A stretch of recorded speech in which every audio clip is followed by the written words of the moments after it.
ਸਿੱਖਾਂ ਦੀ ਆਵਾਜ਼ ਸਤਲੁਜ ਟੀਵੀ ਵੇਖ ਰਹੇ ਸਾਰੇ ਦਰਸ਼ਕਾਂ ਦਾ ਸਵਾਗਤ ਹੈ। ਮੈਂ ਕਮਲਜੀਤ ਕੌਰ ਲੈ ਕੇ ਹਾਜ਼ਰ ਹਾਂ ਖਾਸ ਪੇਸ਼ਕਸ਼। ਅੱਜ ਦੀ ਖਾਸ ਪੇਸ਼ਕਸ਼ ਦੇ ਵਿੱਚ ਫਿਰ ਅਸੀਂ ਗੱਲਬਾਤ ਕਰਨੀ ਹੈ ਭਾਰਤ ਤੇ ਕੈਨੇਡਾ ਵਿਵਾਦ ਦੇ ਵਿਚਾਲੇ। ਪਿਛਲੇ ਕਈ ਦਿਨਾਂ ਤੋਂ ਹਿੰਦੂ ਮੰਦਿਰ ਦੇ ਉੱਤੇ ਹਮਲੇ ਨੂੰ ਲੈ ਕੇ ਦੋਵਾਂ ਦੇਸ਼ਾਂ ਦੇ ਵਿਚਕਾਰ ਵਿਵਾਦ ਚੱਲ ਰਿਹਾ ਹੈ ਤੇ ਇਸ ਵਿਵਾਦ ਨੂੰ ਹਿੰਦੂ ਵਰਸਸ ਸਿੱਖ ਦੀ ਰੰਗਤ ਦੇਣ ਦੀ ਕੋਸ਼ਿਸ਼ ਕੀਤੀ ਜਾ ਰਹੀ ਹੈ। ਤਰ੍ਹਾਂ ਤਰ੍ਹਾਂ ਦੀ ਸ਼ਬਦਾਵਲੀ, ਖਾਲਿਸਤਾਨੀ, ਅਲਗਾਵਵਾਦੀ ਲੋਕਾਂ ਦੇ ਵੱਲੋਂ ਹਮਲਾ ਕੀਤਾ ਗਿਆ, ਇਸ ਤਰ੍ਹਾਂ ਦੇ ਸ਼ਬਦ ਜਿਹੜੇ ਨੇ ਉਹ ਸੁਣਨ ਨੂੰ ਮਿਲ ਰਹੇ ਨੇ। ਆਖਿਰਕਾਰ ਵਿਦੇਸ਼ ਇਹੋ ਜਿਹੇ ਸੈਕੂਲਰ ਦੇਸ਼ ਕੈਨੇਡਾ ਨੂੰ ਮੰਨਿਆ ਜਾਂਦਾ ਹੈ, ਉੱਥੇ ਇਸ ਤਰ੍ਹਾਂ ਦੀ ਕਾਰਵਾਈ ਕਿਵੇਂ ਹੋ ਸਕਦੀ ਹੈ? ਕਿਵੇਂ ਹਿੰਦੂ ਵਰਸਸ ਸਿੱਖ ਦੀ ਜਿਹੜੀ ਰੰਗਤ ਦੇਣ ਦੀ ਕੋਸ਼ਿਸ਼ ਕੀਤੀ ਜਾ ਰਹੀ ਹੈ, ਕਿਸ ਤਰ੍ਹਾਂ ਇਹ ਕੰਮ ਹੋ ਰਿਹਾ ਹੈ? ਅੱਜ ਅਸੀਂ ਇਸੇ ਮੁੱਦੇ ਤੇ ਗੱਲਬਾਤ ਕਰਨੀ ਹੈ। ਖਾਸ ਤੌਰ ਤੇ ਅਸੀਂ ਇਹ ਵੀ ਗੱਲਬਾਤ ਕਰਨੀ ਹੈ ਕਿ ਹਿੰਦੂ ਭਾਈਚਾਰਾ ਇਸ ਮਸਲੇ ਦੇ ਉੱਤੇ ਕੀ ਸੋਚਦਾ ਹੈ, ਕਿਉਂਕਿ ਅਸੀਂ ਬਹੁਤ ਸਾਰੇ ਭੜਕਾਊ ਭਾਸ਼ਣ ਵੀ ਸੁਣੇ ਨੇ ਇਸ ਮੁੱਦੇ ਦੇ ਉੱਤੇ ਕਿ ਹਿੰਦੂਆਂ ਦੇ ਮੰਦਿਰ ਤੇ ਸਿੱਖਾਂ ਦੇ ਵੱਲੋਂ ਹਮਲਾ ਕੀਤਾ ਗਿਆ। ਜਿਹੜਾ ਹਿੰਦੂ ਭਾਈਚਾਰਾ ਹੈ ਉਹ ਇਸ ਬਾਰੇ ਕੀ ਕਹਿੰਦਾ ਹੈ? ਖਾਸ ਤੌਰ ਤੇ ਅੱਜ ਅਸੀਂ ਇਹ ਵੀ ਗੱਲਬਾਤ ਕਰਨੀ ਹੈ। ਸਾਡੇ ਨਾਲ ਸੁਖਵੀਰ ਸਿੰਘ ਗਇਓਤ, ਐਡੀਸ਼ਨਲ ਡਾਇਰੈਕਟਰ ਪ੍ਰੋਸੀਕਿਊਸ਼ਨ ਤੇ ਐਡਵੋਕੇਟ ਪੂਨਮ ਆਰਿਆ ਨੇ। ਸਭ ਤੋਂ ਪਹਿਲਾ ਸਵਾਲ ਸੁਖਵੀਰ ਜੀ ਮੈਂ ਤੁਹਾਡੇ ਤੋਂ ਲੈਣਾ ਚਾਹੁੰਦੀ ਹਾਂ, ਹਿੰਦੂ ਵਰਸਸ ਸਿੱਖ ਦੀ ਜੇ ਗੱਲ ਕਰੀਏ, ਕੈਨੇਡਾ ਵਰਗੇ ਦੇਸ਼ ਦੇ ਵਿੱਚ ਇਹ ਸੰਭਵ ਕਿਵੇਂ ਹੈ? ਜਿਸ ਤਰ੍ਹਾਂ ਦੀ ਵੀਡੀਓ ਅਸੀਂ ਵੇਖੀ ਵਾਇਰਲ ਹੋ ਰਹੀ ਹੈ, ਇੱਕ ਪਾਸੇ ਖਾਲਿਸਤਾਨ ਦੇ ਨਾਅਰੇ, ਦੂਜੇ ਪਾਸੇ ਜੈ ਸ਼੍ਰੀ ਰਾਮ, ਪੂਰੀ ਪ੍ਰੋਪਰ ਤਸਵੀਰ ਵੇਖ ਕੇ ਐਂ ਲੱਗਦਾ ਵੀ ਭਾਰਤ ਦੇ ਕਿਸੇ ਕੋਨੇ ਦੇ ਵਿੱਚ ਜਿਸ ਤਰ੍ਹਾਂ ਇਲੈਕਸ਼ਨਾਂ ਦੇ ਟਾਈਮ ਹੁੰਦਾ ਹੈ ਜਾਂ ਹੋਰ ਕਈ ਮੁੱਦਿਆਂ 'ਤੇ ਵੀਡੀਓਜ਼ ਆਉਂਦੀਆਂ ਨੇ, ਉਸੇ ਤਰ੍ਹਾਂ ਦਾ ਪ੍ਰਤੀਤ ਹੋ ਰਿਹਾ ਸੀ। ਉੱਥੇ ਇਹ ਚੀਜ਼ ਕਿਵੇਂ ਹੋ ਸਕਦੀ ਹੈ ਹਿੰਦੂ ਵਰਸਸ सिख? देखिए, ये एक राजनीतिक मुद्दा है। हमारे यहाँ जब किसान आंदोलन चला था उस समय भी खालिस्तानी उग्रवादी शब्द खूब यूज किए गए थे और एक पॉलिटिकल पार्टी और आरएसएस द्वारा ये किए गए थे और प्री प्लान्ड था, लेकिन उसमें कामयाब नहीं हुए क्योंकि यहाँ का आपस का भाईचारा और सारे किसान थे। किसान चाहे पंजाब का हो, चाहे महाराष्ट्र का हो, चाहे हरियाणा का हो, चाहे यूपी का हो, किसान की तो जाति सिर्फ किसान है।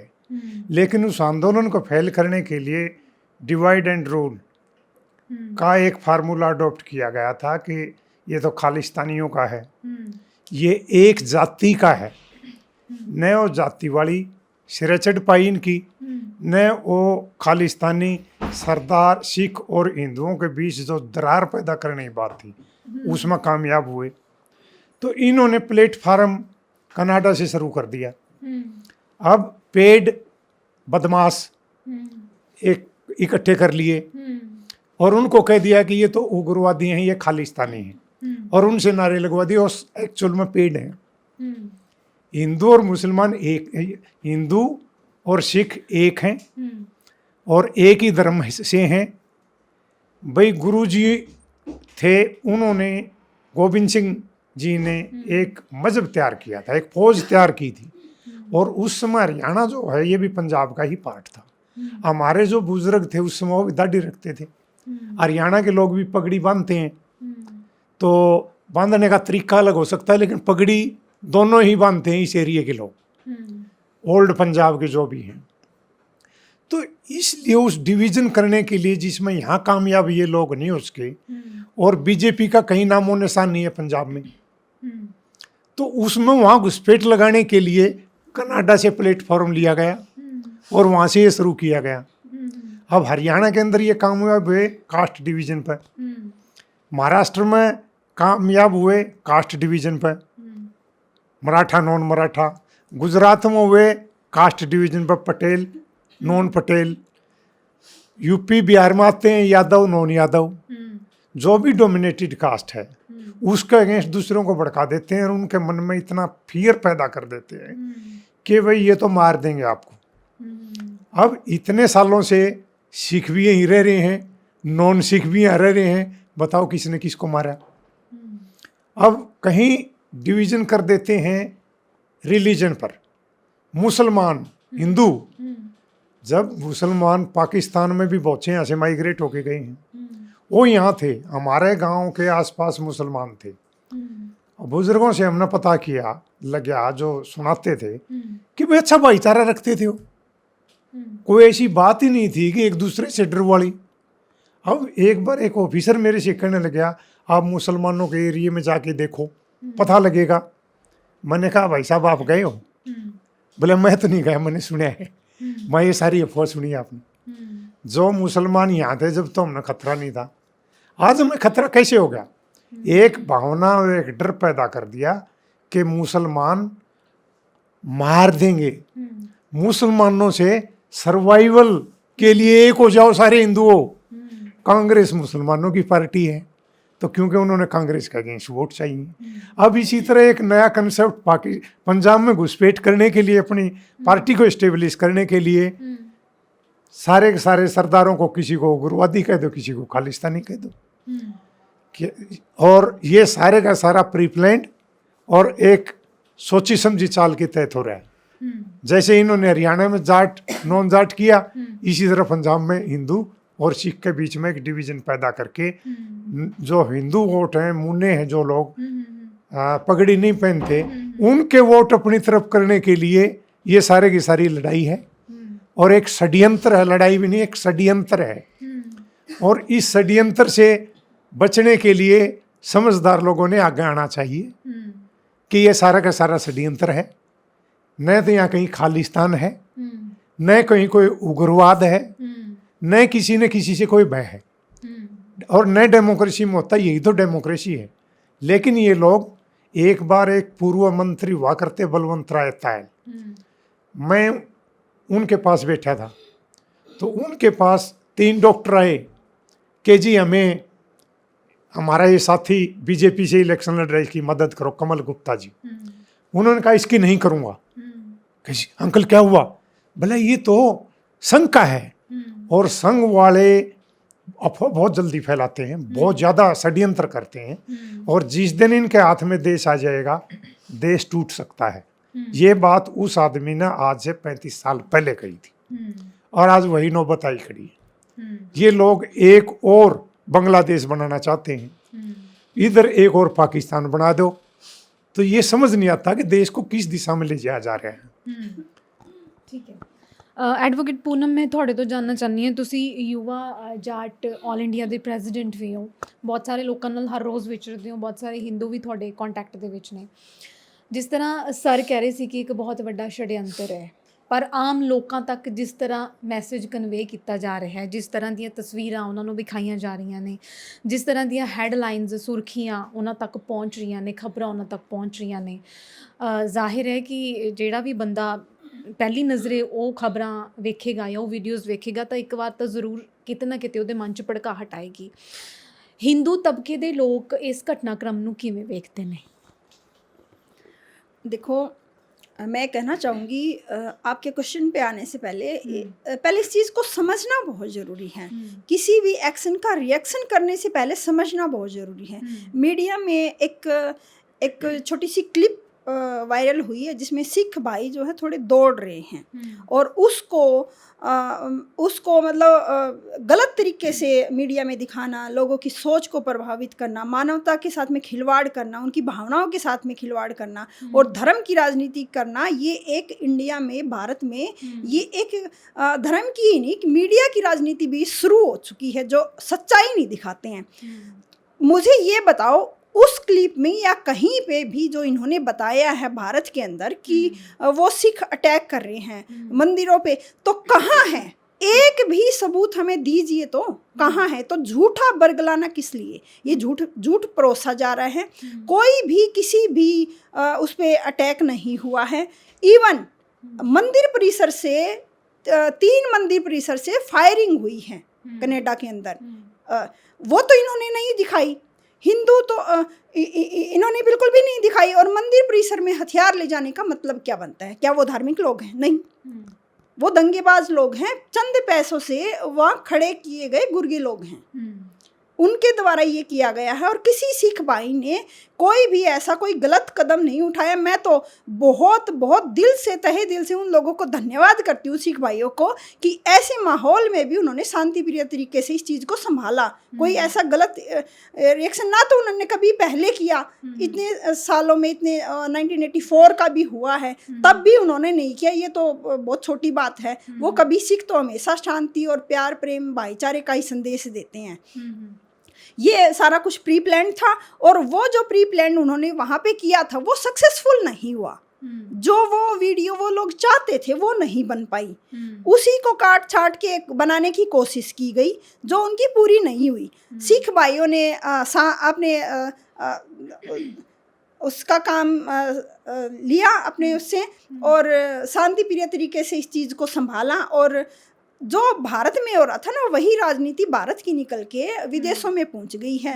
जो वो खेल वहाँ खेलना चाहा जो कामयाब नहीं हुआ। वहाँ का लॉ इतना स्ट्रॉन्ग है कि उन लोगों को पहचान लिया गया, दंगेबाजों को पहचान लिया गया। जो धर्म की जो राजनीति खेली जा रही थी उसमें सक्सेसफुल नहीं हुए, वो दंगेबाज रिपोर्ट भी होंगे। वो कोई किसी धर्म से बिलोंग नहीं करते थे और इवन जो पुजारी जो वहाँ था ना जिसने उन दंगेबाजों का साथ दिया था उसको भी मंदिर कमेटी के द्वारा निकाल दिया गया है।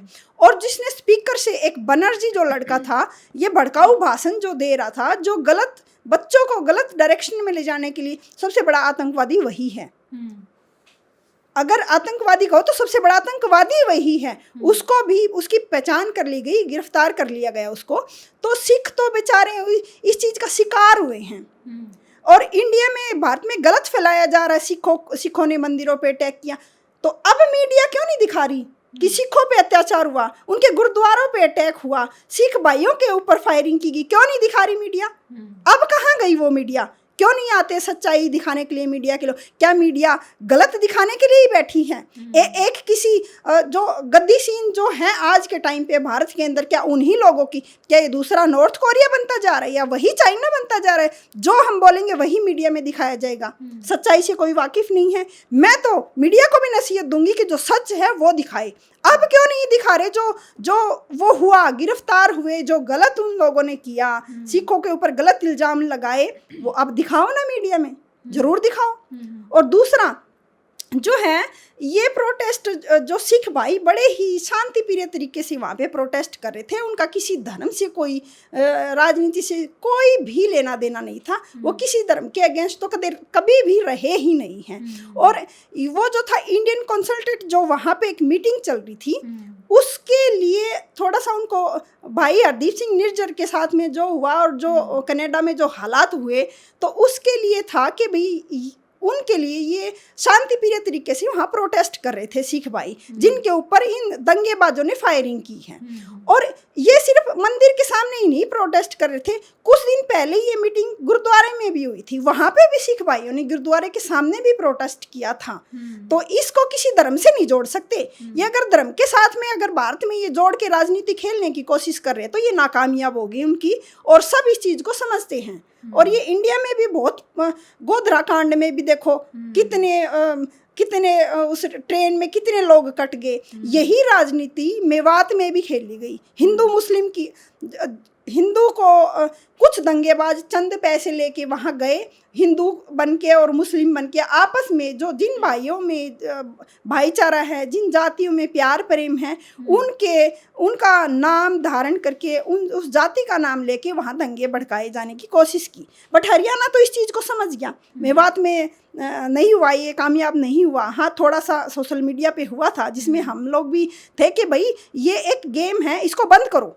हम लोगों ने बहुत मुहिम चलाई कि भाई इस गेम में नहीं फंसना, और उसमें हम तो कामयाब हुए। खैर वो होने नहीं दिया, और मैं तो कहती पूरा हरियाणा भी इसमें साथ लगा कि उनके उसमें नहीं फंसे। और वही गेम जहाँ पे भी इलेक्शन टाइम होता है ना, उसी स्टेट में क्यों खेला जाता है?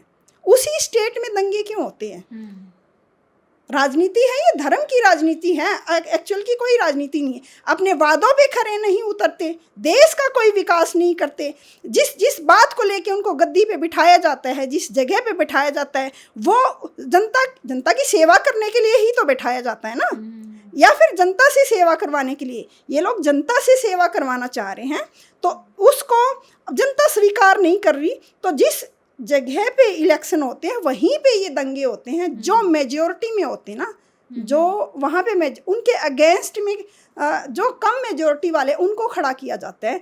हालांकि वो लोग आपस में नहीं लड़ते हैं, इनके गुर्गे वहाँ पे प्री प्लान तैयार करते हैं। हरिद्वार में भी करवाने की कोशिश की गई, महाराष्ट्र में भी। अब जो मराठा और नॉन मराठा का जो गेम खेला जा रहा है, अब आगे क्या है, पंजाब में इलेक्शन है। पंजाब के जो हमारे सिख भाई हैं वो इनकी जो राजनीति है समझ चुके हैं। किसान आंदोलन में भी हरियाणा वालों ने भी बहुत देखा है, तो वो इनकी राजनीति में नहीं आने वाले, तो ये वहाँ पे अपना प्लेटफॉर्म तैयार कर रहे हैं। और इनका प्लेटफॉर्म जो है सीधा सीधा वहाँ से बनता है, कनाडा से। कनाडा में स्ट्रॉन्ग पर्सन है, कनाडा के जो अपने वो है ना पीएम जस्टिन ट्रूडो जो है, कनाडा में मैक्सिमम पॉपुलेशन जो है सिखों की है, मेजॉरिटी लेवल पे है। और किसी भी उसकी कम्युनिटी की अगर मेजॉरिटी होती है तो उसका बहुत बड़ा इफेक्ट पॉलिटिकली उस पर पड़ता है। तो नेचुरल सी बात है, वो तो वहाँ के नागरिक हो गए, वो सिख का तो इसमें मतलब ही नहीं होना चाहिए कि भाई सिखों ने अटैक किया, ये किया, वो किया, ये नहीं होना चाहिए। तो ट्रूडो ने जब वो तो अपने नागरिकों की तो सुरक्षा देगा, सुरक्षित तो करेगा, तो यहाँ वाली राजनीति वहाँ नहीं चल सकती। उनके लॉ और नियम कानून इतने स्ट्रॉन्ग हैं, जिनको देख भी लिया होगा, इंडिया भारत में देख लिया अच्छे से। तो ये गेम था जो पूरा नहीं हो पाया, और आगे भी इनकी कोशिश है, जो अभी हर जगह इन्होंने अभी तो मात ही खा रहे हैं ये, चाहे वो किसान आंदोलन में हो, चाहे वो मेवात में हो, चाहे वो यूपी में हो, या फिर अपना कनाडा ही लगा लो, मात ही खा रहे हैं। इनकी तो सक्सेसफुल तो हो नहीं रही, तो ये आगे भी नहीं होगी। जनता जागरूक हो चुकी है और इन बातों में नहीं फंसने वाली। और सिख भाइयों ने तो हमेशा हर धर्म का प्यार प्रेम से वो किया है। अमृतसर में चले जाओ आप, कहीं भी कोई भी धर्म का चले जाओ, इतने प्यार प्रेम से आपको खाना मिलेगा, वहाँ पे सब कुछ मिलेगा। और आप उनके जो म्यूजियम है ना, कभी देखना आप जाके, म्यूजियम में कितनी शहीद वहाँ पे उनकी तस्वीरें हैं, छोटे छोटे बच्चों को उसमें पीड़ा जा रहा है, और उन्हीं माओ के सामने बच्चों की गर्दन को काट काट के उनकी माओ के गले में पहनाया जा रहा है। कितनी बड़ी शहीदी हमारे देश के लिए सिखों ने दी। उनको ये ऐसे बोलेंगे क्या राजनीति ही सब कुछ होगी? जो लोग, क्या गुजरात का कोई भी बंदा बॉर्डर पे शहीद हुआ है या किसी देशभक्ति में ये लोग देश को आज़ादी में कोई शामिल थे? ये लोग कितने अपने सिख भाई तिरंगे में लिपट लिपट के बॉर्डर से आते हैं, क्या इनके बंदे आए हैं? जिन लोगों ने देश को आज़ाद किया, उन लोगों को ये लोग देशभक्ति सिखाएंगे?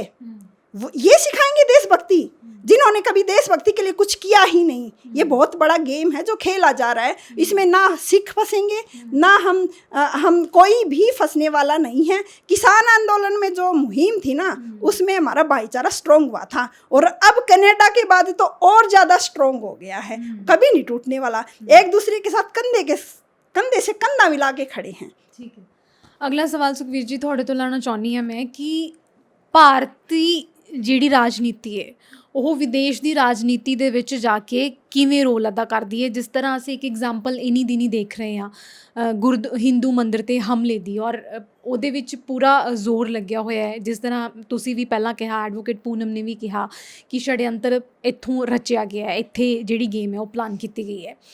ਕਿ ਭਾਰਤ ਦਾ ਕਾਨੂੰਨ ਜਾਂ ਭਾਰਤ ਦੀਆਂ ਏਜੰਸੀਆਂ ਇੰਨੀਆਂ ਸਟਰੋਂਗ ਹੈਗੀਆਂ ਨੇ ਵੀ ਉਹ ਕਿਸੇ ਦੂਜੇ ਦੇਸ਼ ਦੇ ਵਿੱਚ ਜਾ ਕੇ ਜਿਹੜੀ ਆਪਣੀ ਨੀਤੀ ਹੈ ਉਹ ਖੇਡ ਸਕਣ, ਜਿਹੜਾ ਆਪਣਾ षड्यंत्र है वो चल सकन?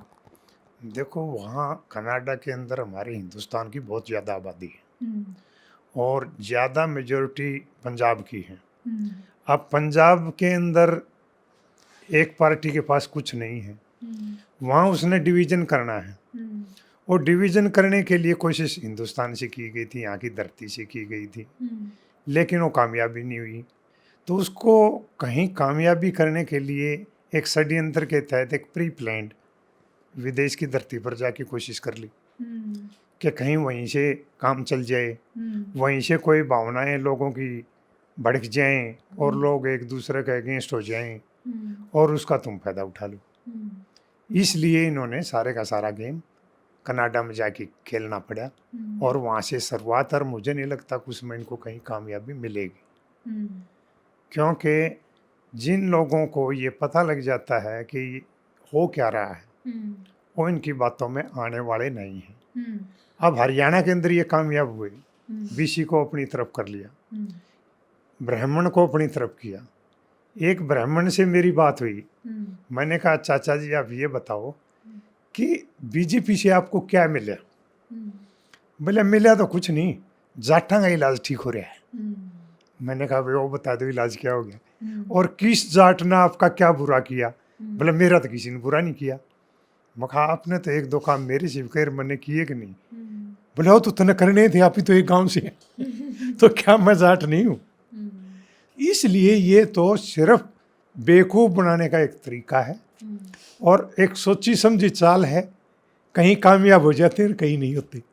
अब इनका अगला टारगेट सिर्फ पंजाब है और उस टारगेट को अचीव करने के लिए इन्होंने कनाडा से कोशिश करके देखी है। कामयाब होते हैं मुझे लगता नहीं कि ये कामयाब, लेकिन उनको लगता होगा कि शायद वहाँ से कोई कामयाबी मिल जाए, क्योंकि एक बार मेरी एक पाकिस्तान से जब पार्टीशन का समय आए थे लोग, तो मेरी एक लाला जी से बात हुई, हमारे गांव में छोटी ही दुकान करता था परचून की। मैंने कहा कि आप कितने बड़े थे उस समय? वो कहने लगा भाई मैं 16-17 साल का था और मेरे बहुत अच्छी तरह याद है। मैंने कहा फिर उस समय दंगे क्यों हुए थे? वो कहने लगा वहाँ जाके किसी ने ये कह दिया कि मुसलमान तो सारे काट दिए सरदारों ने, तो बोले उन्होंने फिर हमारे ऊपर अटैक करने शुरू कर दिए। रियलिटी का किसी को पता ही नहीं था क्या है। तो इसलिए अफवाहें जो चलती हैं और अफवाहों को अमली जामा पहनाने के लिए छोटे मोटे षड्यंत्र करने पड़ते हैं, प्री प्लान करने पड़ते हैं। कोई भी किसी भी मजहब में किसी भी धर्म में उग्रवाद के लिए कोई जगह नहीं है। कोई भी गलत काम समाज के अगेंस्ट करने के लिए कोई जगह नहीं है। चाहे कोई धर्म उठा के देख लो, उद्देश्य सबका एक है। लेकिन फिर भी लोग बहक जाते हैं, या तो वहाँ एजुकेशन की कमी होती है या उनको सच्चाई का नहीं पता होता। सच्चाई का पता जब तक आता है तो उनके सेंटीमेंट जो है थोड़े ज़्यादा पेंट हो जाते हैं। तो इसलिए ये तो एक षड्यंत्र था और मैं तो हर आदमी को आपके चैनल से माध्यम से कहूँगा कि इन षड्यंत्रों से बचना चाहिए। प्रोग्रेस के लिए कोशिश करो, भाईचारा बना के रखो, एक दूसरे से प्यार रखो। ईर्ष्या जितनी होगी तो आदमी पीछे जाएगा, आगे नहीं जा सकता। ठीक है एडवोकेट पूनम, सुप्रीम कोर्ट ने एक हिंदू शब्द ਨੂੰ ਲੈ ਕੇ ਇੱਕ ਫੈਸਲਾ ਸੁਣਾਇਆ ਸੀ। हिंदू शब्द ਦਾ मतलब ਕੀ ਹੈ, ਉਹਦੇ ਬਾਰੇ ਜਾਣ ਸਕਦੇ ਹਾਂ ਕਿ ਉਹ फैसला ਕੀ ਸੀ? सुप्रीम कोर्ट ने कहा था कि हिंदू कोई धर्म नहीं है। जैसे ये बता रहे हैं कि बार बार हम हिंदू धर्म खतरे में है, ये खतरे में है, हम हिंदू खतरे में, तो ये हिंदू कोई धर्म है ही नहीं। ये तो एक रहन सहन की शैली है जिसको हम हिंदू, अब आप सिख हो तो आप भी हिंदू हो, जो उस शैली को अपनाता वो हर कोई हिंदू है। हिंदू कोई धर्म नहीं है। और यही चीज लोगों के दिमाग में गलत डाली जा रही है कि हिंदू खतरे में है। कैसे खतरे में है भाई? इन भारत में रहने वाले सारे हिंदू हैं, कैसे खतरे में हो जाएंगे? खतरे में वो हैं जो बोलते हैं ना कटेंगे या बटेंगे, बटेंगे तो कटेंगे। खतरे में वो हैं जो दंगेबाज हैं, वो हैं जो स्लीपर सेल हैं, वो हैं जो ये गेम खेल रहे हैं, उनको डर है। जो ये नैरेटिव सेट करने वालों को डर है, हिंदुओं को डर नहीं है, भारत को डर नहीं है। हम तो आज भी चाहे हिंदू हो, चाहे सिख हो, चाहे मुस्लिम हो, बड़े प्यार प्रेम से रहते हैं। कभी भी किसी भी मुस्लिम भाई से क्या हमें ज़रूरत नहीं पड़ती क्या? उनकी दुकान से हम सामान नहीं लेते क्या? क्या सिख भाई की दुकान से नहीं लेते क्या? हम तो सब बड़े प्यार प्रेम से। तो खतरे में कौन है? खतरे में वो है जो गलत कर रहे हैं, खतरे में वो है जिन्होंने ये दंगे भड़काए हैं, क्योंकि लोगों को पता चल चुका है कि ये लोग हैं दंगे भड़काने वाले। खतरे में वो खुद हैं, काटेंगे कटेंगे बटेंगे, ये वो खुद हैं। जैसे इन्होंने मेवात में किया ना, पैसों से कुछ बंदे इन लोगों ने उठाए और उनको मुस्लिम, किसी को मुस्लिम बना दिया, किसी को हिंदू बना दिया। हालांकि वो ना तो हिंदू थे और ना ही वो मुस्लिम थे, आपस में दंगे भड़काए। ऐसे ही यही गेम इन्होंने कनाडा में खेलने की कोशिश की। वो जो बनर्जी था जाट तो नहीं था, कुछ रोड भाई भी वहाँ पे अपने आप को जाट कम्युनिटी से बिलोंग करते हुए बता रहे हैं, तो वो जाट नहीं होते। रोड कोई जाट नहीं है, जाट तो एक मार्शल कौम है, उनका तो आर्यन ब्लड है, ये तो अपने आप में एक नस्ल है, कोई जाति थोड़े ना है। तो इससे कैसे अपने आप को वो बता सकते हैं?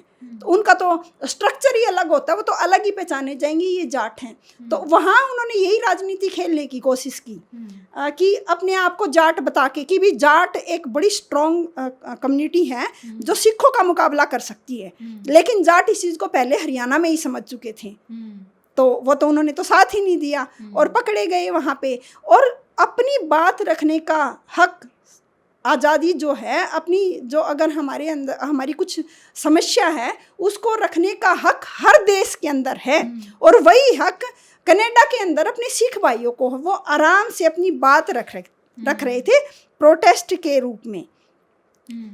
तो उसका जो उन्होंने वो गेम खेला, चलो नहीं हुआ, वो इंडिया नहीं है, वो कनाडा है जो इंडिया में किसान बेचारे अपनी बात रखने के लिए निकले, उनके ऊपर बारूद गोला जो भी उन्होंने छोड़ा, कीले गाड़ी, इंडिया नहीं है वो कनाडा है। ऐसे उल्टे सीधे वहाँ पे दंगे करवाए तो उनका जवाब भी देना वो बहुत अच्छे से जानता है। सारे गिरफ्तार कर लिए गए। ये गेम विदेशों में नहीं खेले जा सकते।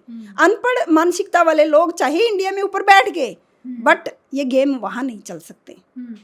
ਜਾਂਦੇ ਜਾਂਦੇ ਮੈਂ ਦੋ ਸ਼ਬਦਾਂ ਦੇ ਵਿੱਚ ਜਾਣਨਾ ਚਾਹੁੰਦੀ ਹਾਂ, ਤੁਹਾਡੇ ਤੋਂ ਵੀ ਪੁੱਛੀ ਹਾਂ, ਸਰ ਨੂੰ ਵੀ ਪੁੱਛੂੰਗੀ ਮੈਂ, ਕਿ ਅਸੀਂ ਅਕਸਰ ਵੇਖਦੇ ਹਾਂ ਕਿ ਭਾਰਤ ਤੇ ਕੈਨੇਡਾ ਦੇ ਵਿਚਾਲੇ ਸੰਬੰਧ ਤਲਖੀ ਭਰੇ ਚੱਲ ਰਹੇ ਨੇ। ਇਸ ਦੀ ਸ਼ੁਰੂਆਤ ਕਿੱਥੋਂ ਮੰਨਦੇ ਹੋ ਤੁਸੀਂ? इसकी जो भारत और कनाडा के तो विवाद तो खैर नहीं है, ये इन लोगों के ही जो ये बैठे हैं इंडिया में, इन लोगों के ही छेड़े हुए हैं। जैसे हमारे जो हरदीप सिंह निर्जर भाई थे, वो उनको वहाँ पे इंडियन के जो एजेंसी है उनके द्वारा कहते हैं कि भी उन्होंने वो किया उसको, और इंडिया ने इस चीज़ को इनकार भी किया कि हमने नहीं किया, लेकिन कनाडा ने उसको सबूत भी दिया। तो अब इनके पास क्या जवाब है? शुरुआत इन लोगों ने की है और जिसका हर्जाना अपने इंडिया के बच्चे उठा रहे हैं, जो बाहर जिनको वीज़ा में भी है, दो देशों के अंदर तकरार हो रही है, और ये भी एक सोची समझी साजिश है। वो चाहते हैं इंडिया वाले ऐसा हो, उसके पीछे का रीजन हमें जानना पड़ेगा, क्योंकि उनको पता है बाहर देशों में मैक्सिमम पंजाब हरियाणा के बच्चे जाते हैं। हरियाणा में आरक्षण है, रोजगार जनरल कास्ट को मिल नहीं रहा, वो क्या कर रहे हैं? बच्चों को बाहर भेज रहे हैं। तो वो एक जरिया है अपने परिवार को ऊपर उठाने का, उस जरिए को ख़त्म करना है। ये भी एक राजनीति है, उन बच्चों को बरगला के उन वहाँ पे ये गेम खेल के और वीज़ा सिस्टम से खिलवाड़ करके, ताकि ये बच्चे यहीं रहे, हरियाणा या पंजाब इतना विकसित ना हो पाए। और सबसे बड़ा इनकी जो नज़र जो है ना ज़मीन पे है, घूम फिर के किसी भी तरीके से जो इनकी प्लान खेली जा रही है ज़मीन के पीछे है।